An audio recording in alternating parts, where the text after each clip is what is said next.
Aloha Ez here. Guess what? Next couple of months, this is what we'll be focusing on for you men, you brothers of mentorship, and also the men who are going to be invited to get together with me in the Manbodiment movement, which is taking what we do within our smaller groups and going a little bit deeper. All right?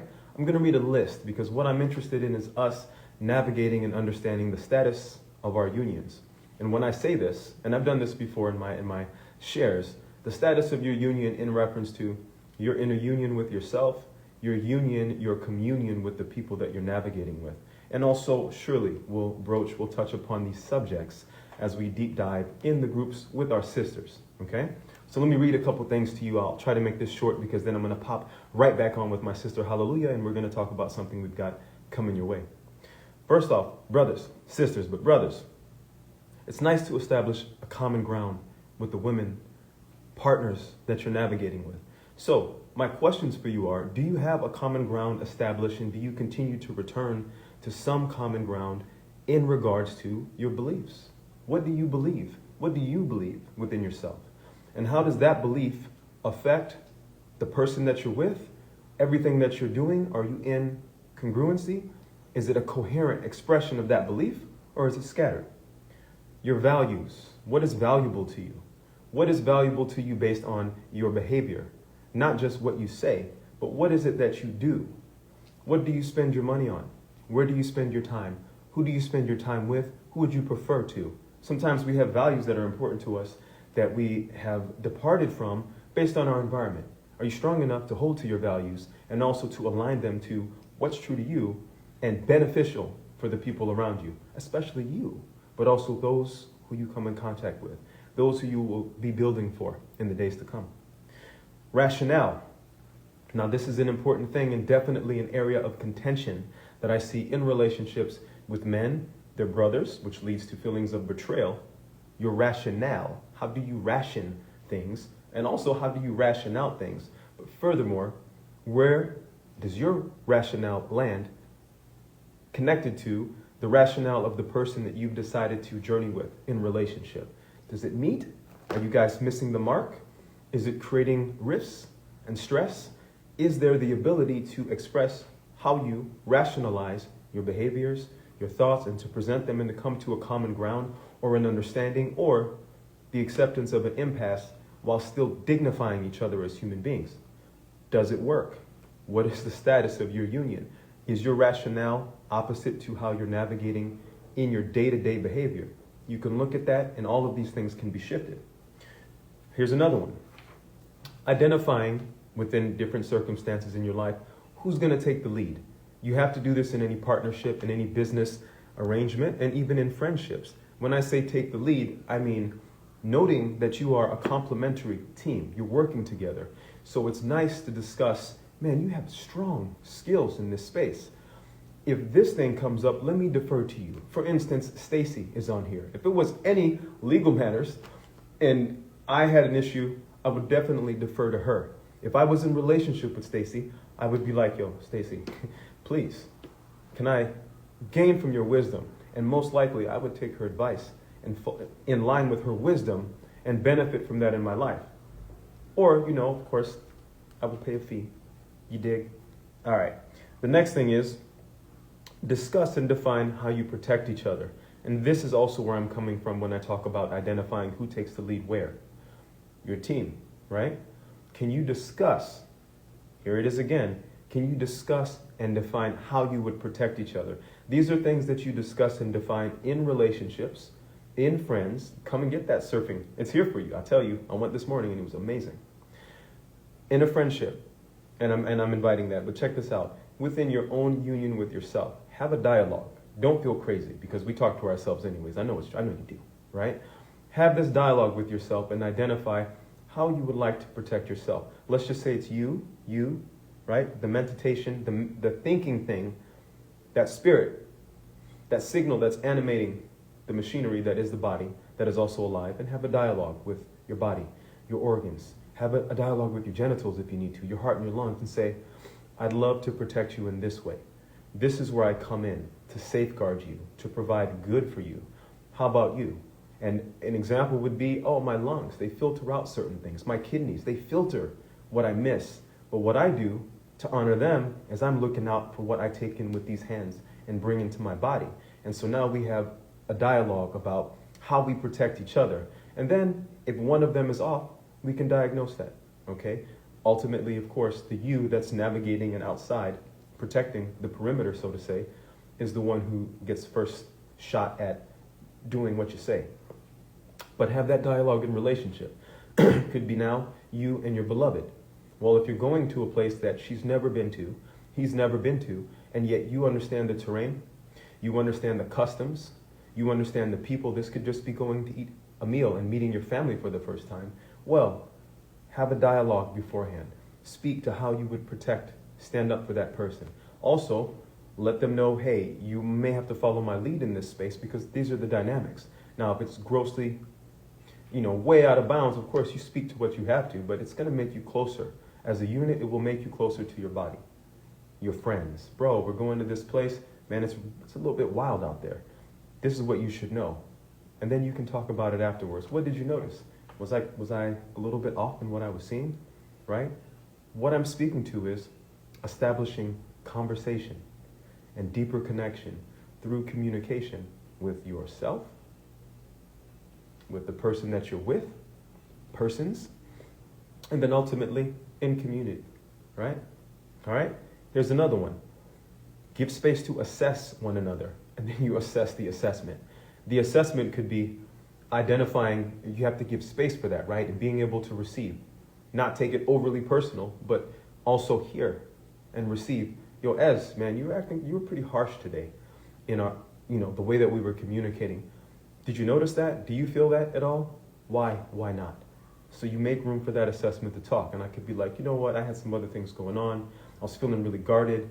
I'm feeling a little bit triggered by the energy that I was feeling from you. I may have been projecting. And to have space for that kind of dialogue and also to receive. Do you have a partner, man? Do you have a woman who you can share and talk about what you see? Or are you getting shut down? You can't talk about it. Identify if that works for you. If that is actually serving you in the relationship.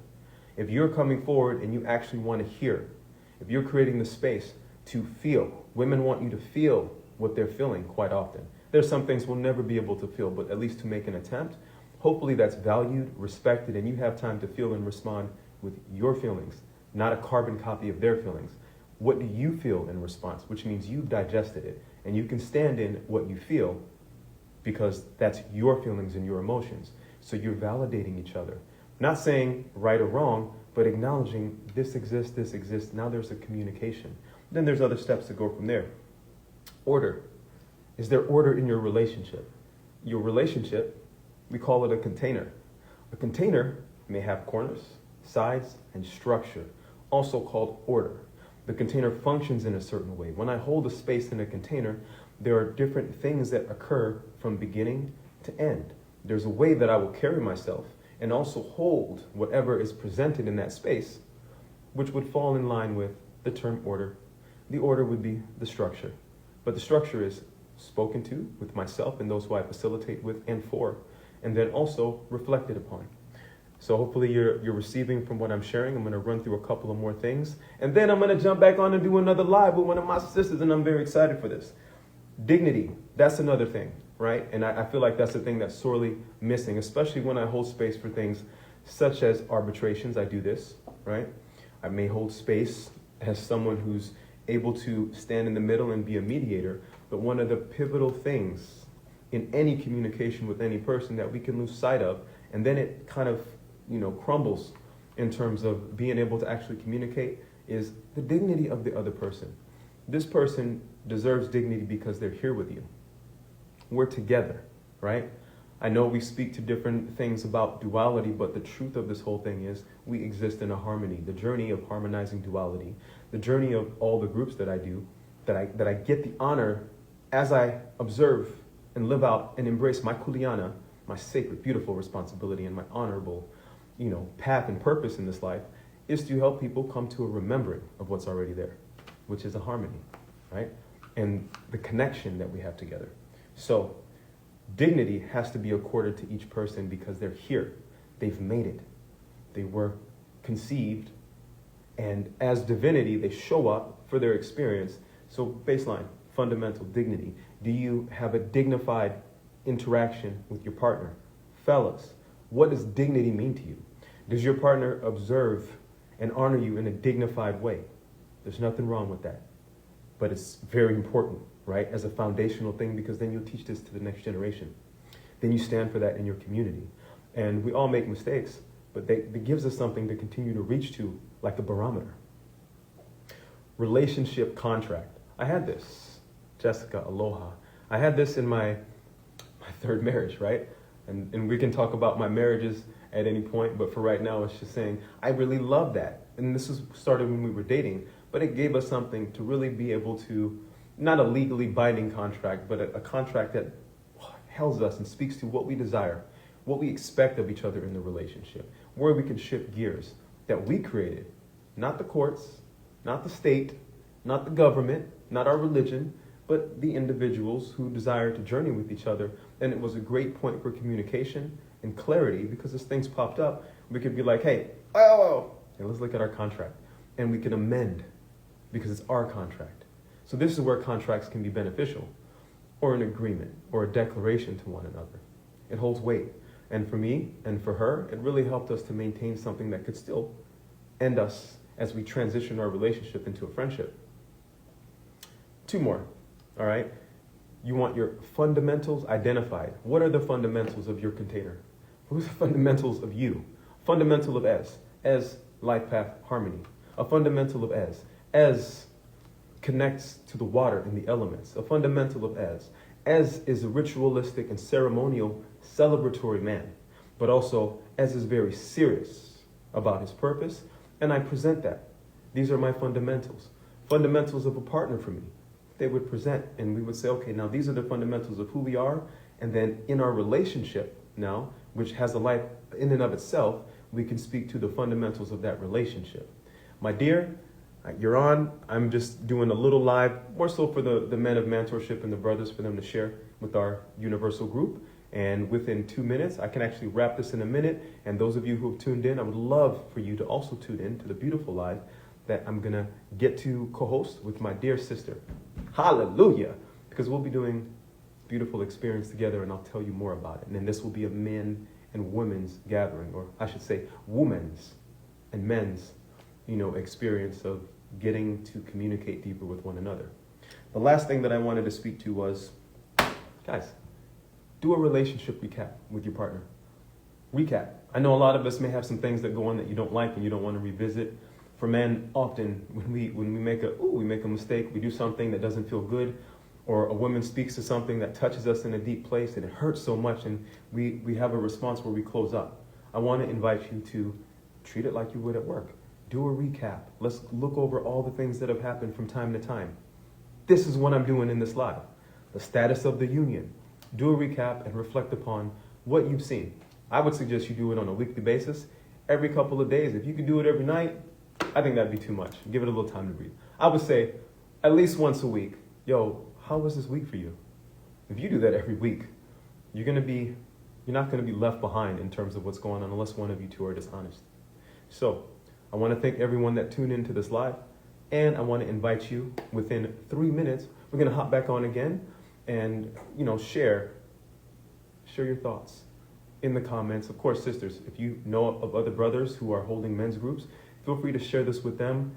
This is what I'm going to focus on in this segment of the year, going into the new year, and also this is what I will invite the other brothers to bring up as topics in their group so that we can be unified in terms of how we stand and how we show up in this life.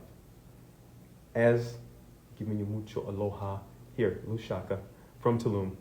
Talk to you soon. See you in 2 more minutes. Cheers.